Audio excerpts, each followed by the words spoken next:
നമസ്തേ. മേൽപ്പത്തൂർ ശ്രീനാരായണ ഭട്ടതിരിപ്പാട് രചിച്ച നാരായണി എന്ന ഗ്രന്ഥത്തിൻ്റെ 11ാമത്തെ ദശകമാണ് ഞാനിന്നിവിടെ ചൊല്ലാൻ പോകുന്നത്. 1 മുതൽ 10 വരെയുള്ള ദശകങ്ങൾ കഴിഞ്ഞ കുറച്ച് ദിവസങ്ങളായി ചൊല്ലിയിട്ടിട്ടുണ്ടായിരുന്നു. ഗുരുനാഥനായ അച്യുത പിഷാരടിയുടെ വാതരോഗം സ്വയം ഏറ്റെടുത്ത മേൽപ്പത്തൂർ നാരായണ ഭട്ടതിരിയും ആ രോഗം ശമിക്കുന്നതിനായി ഗത്യന്തരമില്ലാതെ എത്തിച്ചേർന്നതും ശ്രീ ഗുരുവായൂരപ്പൻ്റെ സന്നിധിയിൽ തന്നെ ആയിരുന്നുവല്ലോ.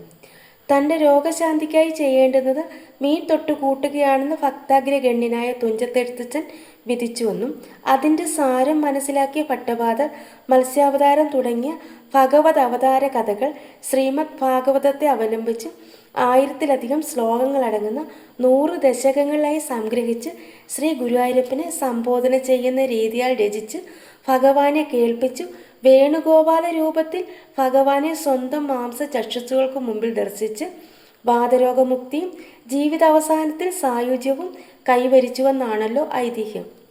വാതരോഗത്താൽ അത്യധികം വേദന അനുഭവിക്കുന്ന അവസരത്തിലും നാരായണീയ കർത്താവ് ആദ്യ ശ്ലോകം തുടങ്ങുന്നത് സാന്ദ്രാനന്ദാവബോധാത്മകം എന്ന പദത്തോടു കൂടിയാണ് എന്നത് ഈ സ്തോത്രത്തിൻ്റെ ഒരു പ്രത്യേകതയാണ്. സാന്ദ്രാനന്ദാത്മകമായ ഭഗവത് സ്വരൂപത്തിൽ നിന്നുത്ഭവിച്ച് നമ്മിലേക്കൊഴുകുന്ന ആ ആനന്ദം അവസാന ശ്ലോകത്തിലെ അവസാന പദമായ ആയുരാരോഗ്യ സൗഖ്യം എന്ന അവസ്ഥയിൽ നമ്മെ എത്തിക്കുന്നുവെന്നതാണ് ഈ സ്തോത്രത്തിൻ്റെ മഹത്വം. ശ്രീ നാരായണീയ മഹത്വത്തെ വിഷയമാക്കി നാരായണ ഭട്ടതിരി രചിച്ചതിനാൽ 2 വിധത്തിലും നാരായണീയം എന്ന പേരിന് അർഹമായ ഈ സ്തോത്രം നിത്യം പാരായണം ചെയ്യുന്നത് ശ്രീ ഗുരുവായൂരപ്പൻ്റെ പ്രീതിക്ക് കാരണമാകും എന്നതിന് സംശയമില്ല. അപ്പം നമുക്ക് ഇന്നത്തെ ശ്ലോകം ചൊല്ലാം. ദശകം 11 ഹിരണ്യാക്ഷൻ്റെയും ഹിരണ്യകശിപുവിൻ്റെയും ഉൽപ്പത്തി.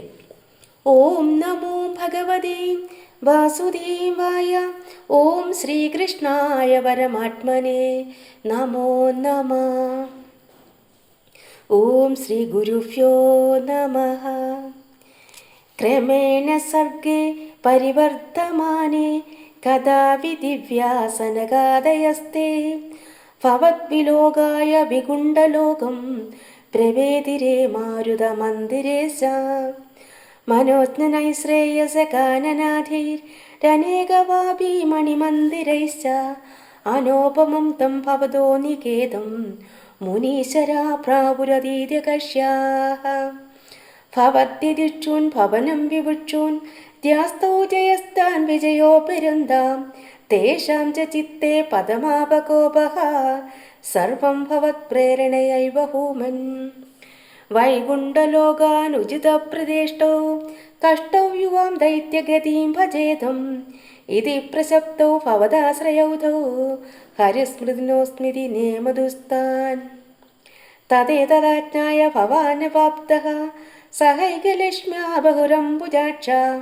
ഹഗ്വശരം സാർപ്പിതചാരുബാഹുഃ ആനന്ദയം സ്ഥാൻ അഭിരാമമൂർത്യാ പ്രസാദ്യ ഗർഭിസ്തുപദോ മുനീന്ദ്ര അനന്യനാഥാവത പാർഷദൗധൗ സംരംഭയോഗേന ഭവസ്ത്രിഭിർമാം ഉപേതമിത്യാർത്ഥകൃപം ന്യഗാദിഃ ത്വദീയവൃത്യാവത കാശ്യപത്തോ സുരാരിവീരാവുദിതൗദിതൗധൗ സന്ധ്യാസമുത്പാദന കഷ്ടചേഷ്ടൗ യമൗജലോകസ്യ യമാവിവാന്യൗ ഹിരണ്യപൂർവകശിപുക്കിലേകഃ പരോ ഹിരണ്യാക്ഷ ഇതി പ്രതീതഃ ഉഭൗ ഭവന്നാദമശേഷലോകം രുഷാം നിരുന്താം നിജവാസനാന്ധോ തയോർഹിരണ്യാക്ഷ മഹാസുരേന്ദ്രോ രണായ താവന്നനവാപ്തവൈരീ ഭവത്പ്രിയാശ്രമാ സലിലേ നിമജ്യ ചചാരഗർഭാദിനദൻ ഗതാവാൻ തതോ ജലേശ സദൃശം ഭവന്തം നിശമ്യ ബഭ്രാമഗവേഷയം സ്ത്വം ഭക്തൈകദൃശ്യസ്യ കൃപാനിരേത്വം നിരുന്തിരോഗാൻ മരുതാലേശ സർവത്ര ഗോവിന്ദ നാമ സങ്കീർത്തനം ഗോവിന്ദ ഗോവിന്ദ. ഹരി ഓം.